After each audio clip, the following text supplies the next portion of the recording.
Hello students and welcome to today's lesson on similar figures. In today's lesson we are going to look at what are similar figures and what are the properties of similar figures that can help us to calculate missing dimensions. When we hear missing dimensions, we're thinking unknown values, which will be represented by variables. So what do you think it means to be similar? Perhaps someone has told you before that you look similar to your sibling. That means that you have some quality about you. Maybe it's your eyes, maybe it's your facial structure. You have some quality that's the same as your sibling. Does it mean that every aspect of you is the same? No, just that some quality creates similarity between you and your sibling. We're going to find that that is true for similar figures as well. They will have some quality that's the same.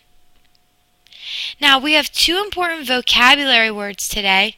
The first is congruent and the second is similar. In order to be congruent, two figures must be the same shape and the same size.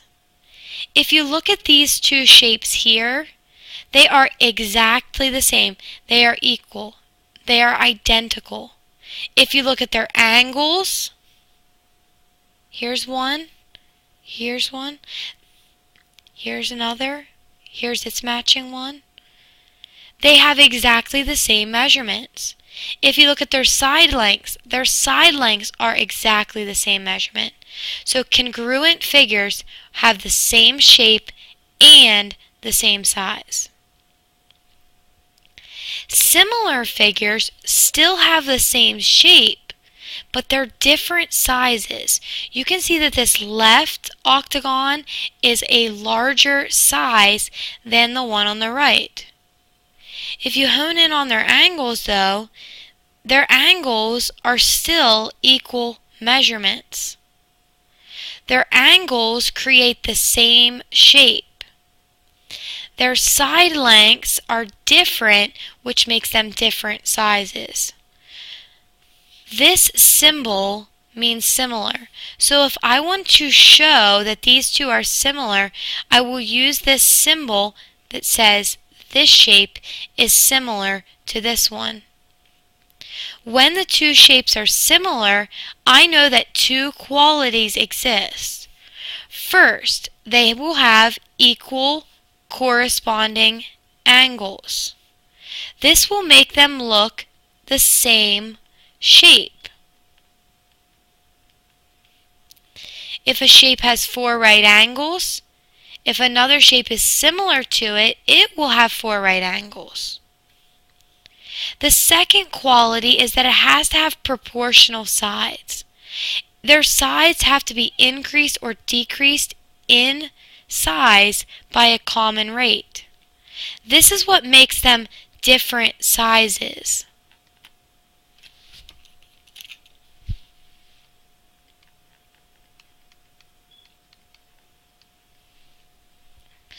So to be similar, they have to have two qualities. They have to have equal angles. This creates the same shape look. And then they also have to have proportional sides. This is what makes them different sizes.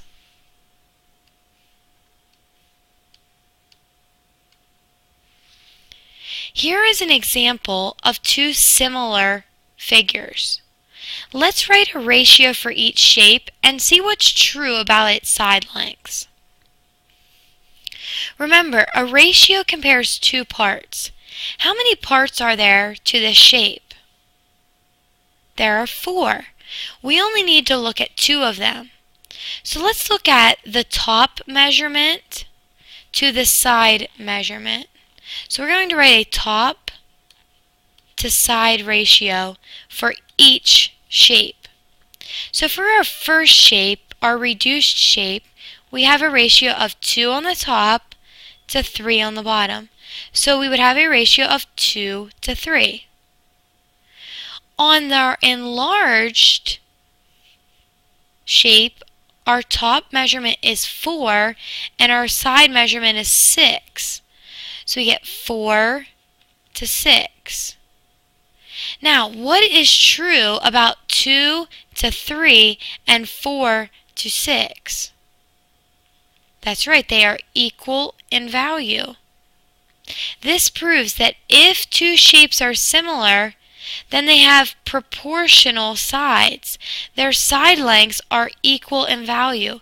We could prove this using cross products. 2 times 6 makes 12. 4 times 3 makes 12. Knowing that similar figures have equal ratios helps us solve for a missing amount. There are two types of similar figures that we can solve for missing amounts on, and those are enlargements and reductions. Enlargements is when you take an original size and you make it bigger. For instance, when you have a photograph enlarged, you want it to look similar to the original photograph. A true enlargement preserves the way a picture or a situation looks, just in larger dimensions. So for example, if you just got your picture packet from Spring Pictures, you were given a small picture of yourself. If your mom or dad liked it, they may have ordered you a similar enlargement that they might hang on the wall in your living room. They want you to look like you in that enlargement. They just want the picture to be bigger. They do not want them to just increase the height of the picture or to just increase the width of the picture. They want it to be increased proportionally so that you look similar to what you did before. These two pictures represent similar figures. To create that, to represent the original picture accurately so that you look like you, that company had to enlarge the picture using similar measurements. Reductions are very similar. It's just that you are reducing the size of the original. When you have a photograph reduced, you also want a similar photograph. A true reduction, like with an enlargement, preserves the way a picture or situation looks, just in smaller dimensions. So for instance, if you got that picture in your packet, your mom may have ordered wallets to hand out to your friends and family. It would be a smaller picture, but it needs to look similar to what you really look like. They don't want to just reduce the height or reduce the width. We want to reduce it accurately. We want it to represent you or the original accurately, so we're going to have to use similar measurements if we're that company trying to create these pictures. So let's look at an example of a time where you may need to enlarge something accurately. Let's pretend that Marathon Enterprises hires you to enlarge their logo, which is their company's picture, on a billboard. So we're making it a lot bigger. Here's their trademark logo. It's a very small logo, and they want to make it very large on the billboard. In fact, they want to make it 26 feet across the bottom. They don't know how big to make it across the top. Do you see how they are going to use the bottom measurement to figure out the top measurement? So we can write a top to bottom ratio for both the original and the billboard in order to figure out what X is. For the billboard, our top is unknown and our bottom is 26. For our trademarked logo, we have a lot of dimensions, but we only need the top to the bottom. So for our original, it's 3 to 4. Now, since the company wants a similar look, we know that these ratios need to be equal in value. 3 times 26, 3 times 20 is 60, 3 times 6 is 18, so 3 times 26 is 78, and you could check that on your calculator if you wanted to. X times 4 is 4x, so 4x is equal to 78. Divide each side by 4, and we get x equals 19.5. I'm just going to check that on my calculator. 78 divided by 4 makes 19.5. So on the billboard, they need to make the top dimension 19.5 feet. That is the only way that the logo is going to look accurate.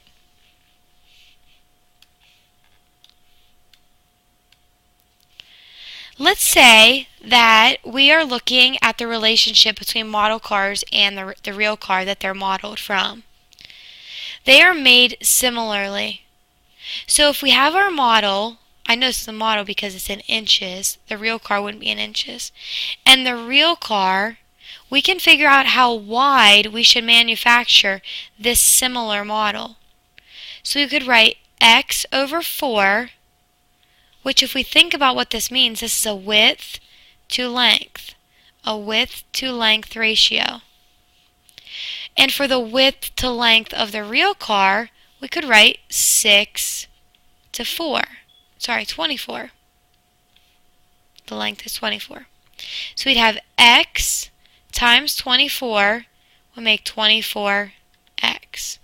6 times 4 makes 24. So 24 is equal to 24x. Divide each side by 24, and we get x equals 1. So on the model, the width of the model should be 1. And what units will be used? What is the model being measured in? That's right, inch. So it should be 1 inch wide.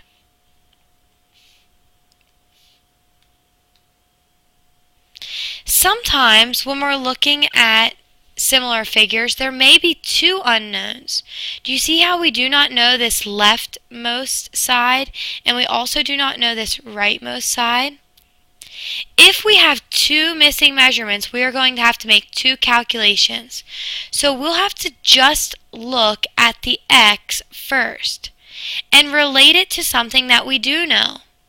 So what do we know for sure about this figure?